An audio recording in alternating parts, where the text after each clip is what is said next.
Welcome to Toffee TV. It's the Everton News Daily. Michael Keane says he welcomes the competition for the starting 11. The player is currently injured, who may or may not have started training this week with his head. Said he's looking forward to the competition for the first team. He has said competition is good and is needed in every position. I think it continually pushes you. You know you cannot relax. It might make you subconsciously work that little bit harder in training every day. You are always unsure about your place, but it puts pressure on you to play well in every game, and that brings out the best in us.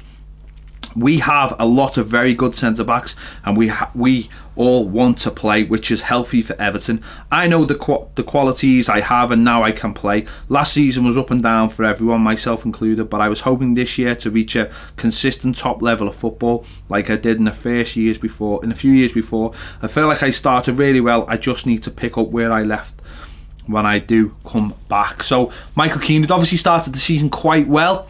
Can he break back into the team? Obviously, Mason Holgate, Kurt Zouma, Phil Jagielka, and obviously Yerry Mina, who is training at the moment, all vying for those two places. Who would you have? Who do you think who should be the partnership? Yerry Mina seems like a certain starter once he gets himself absolutely fit, but who will go alongside him? Michael Keane, I thought, had made a very positive start to the season, and was very unlucky to get that injury. So can he come back? Can he be the player next to whoever it is? I still think those two places are up for grabs. Don't think anyone has absolutely nailed them down. Zouma obviously has played quite well so far as well, but you've seen on Sunday there are little frailties in there that need to be dealt with. So it's great to have that competition. It really is a position now that I think that we've got, those players in there really pushing each other. It's just about finding the right combination for me and sticking with it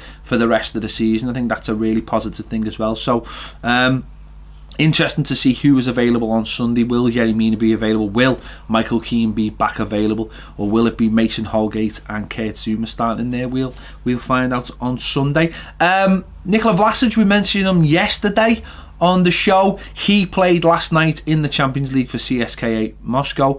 He assisted and he got a late equaliser for the Russian side to come away with a 2-2 draw. Great cross to get the first goal, and he took a penalty in the 95th minute to get a point. And obviously him scoring those goals raises those questions, don't they? Why are we letting these kind of players go out on loan? But for me, I find it quite funny, because when we have players like Vlasic or Tom Davies or Kieran Dowell, the first thing everyone says is they need some time on loan. So why can't we as fans see this the same way? Or why can't some fans? Surely him playing well for CSKA Moscow is a good thing for us, for Everton, because I think the manager identified that he wasn't good enough for us, or didn't feel like he had the skills for us. So a year playing away in the Champions League, in the Russian League, week in, week out, being an important player, because obviously he's an important play for them. Taking a penalty in the 95th minute shows that he's an important player. I think that's really positive for Everton going forward.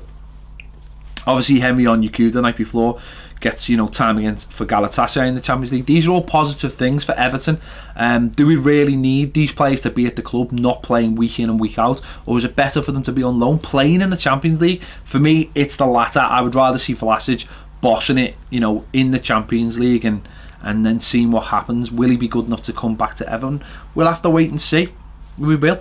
Marco Silva has said that left back was his priority when he came into the club. Obviously he's brought Luca Digne into the club. He said he had a list straight away when he come into the club, and give it to the club and give it to Marcel Brands of who he wanted.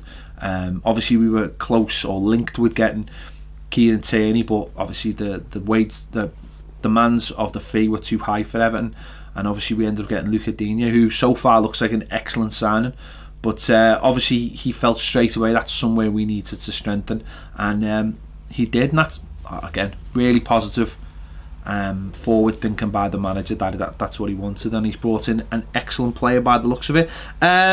What else is going on? The under-23s play tonight against Brighton in the Premier League International Cup. So they played a few days ago against Derby away. They were beaten 1-0, first defeat of the season. They play in the Premier League International Cup, so keep an eye out for that tonight.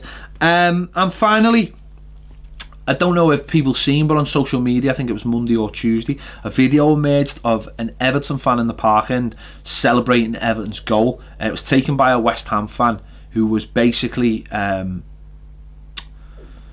laughing at this person. They were in the disabled section and they were saying, you know, this person obviously isn't disabled. Well, the young lad, Danny, obviously is disabled, and this went viral for all the negative reasons, but now it's gone viral for the positive reasons. A lot of fans, Everton fans, responded to the West Ham fan, you know, the best way they could. But the club have responded in the best way they could, and said that they're planning something special for Danny. So I've seen people out there who know the guy, and I've said he's, you know, breath of fresh air, and it'd be, you know, he loves going to match, and everything about going to match is special to him. And wouldn't that be nice if that was if we all felt like that all the time? So the club have said they're going to do something special for him. So obviously don't know what that is yet, but it's really positive that out of this really horrible story is coming something positive. So we look forward to seeing whatever that is,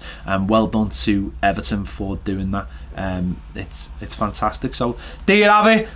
There's not loads going on today. We're going to find out more tomorrow about the game on Sunday against Arsenal. Marco Silva will have his press conference, and we'll find out who's fit, who's not fit, who's raring to go, and everything else. And we'll let you know tomorrow all about that. Thanks for watching. I'll see you later.